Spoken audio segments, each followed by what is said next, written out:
Good morning and welcome to KFS Trade Capital, the Khandwala integrated venture presenting important updates from market in India and around the world.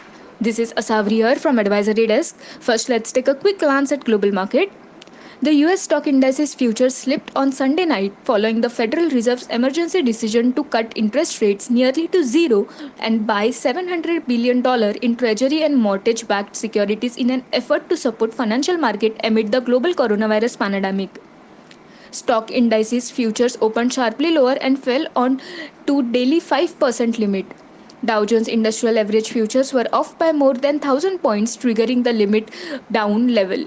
The S&P 500 and Nasdaq 100 futures were also at their downside limit.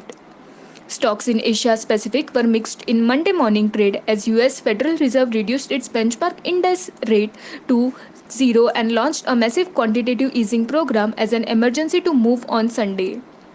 Domestic stocks stacked their biggest recovery on Friday, with Nifty 50 adding 4.33.50 points or 4.52% to end at 10,023 level. Trends on SGX Nifty indicate negative opening for broader index in India with a loss of 659 points. Nifty futures were trading around 8,820 level on Singaporean exchange. Oil prices extended losses on Monday, slumping more than $1 a barrel. Rupees rebound 48 paisa to 73.80 a dollar on RBI assurance. On institutional level, FIIs sold shares worth rupees 6,027 crore, while DIIs bought shares worth rupees 5,867 crore on March 13th. The US Federal Reserve took massive emergency action on Sunday to try to help economy withstand the coronavirus by slashing its benchmark index interest with full percentage point to a range between 0 to 0.25%. The Fed will buy at least $500 billion of treasury securities and at least $200 billion of mortgage-backed securities. This amount to an effort to ease the market disruption that have made it harder for banks and large investors to sell treasuries as well as to keep long-term borrowing rates down. Lastly, let's take a look at some stock specific.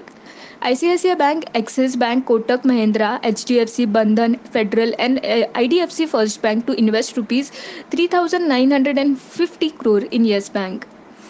Transformers and rectifiers packs order for supply and services of transformers worth rupees 130 crore from Power Grid. India Bull Housing Finance clarifies that no raid of CBI has happened to the India Bulls Group or any other of its offices. Wipro Company and Preplex Healthcare System Inc. and global strategic partnership to accelerate their digital transformation for healthcare players. Thank you. That's all from my side. Have a nice trading.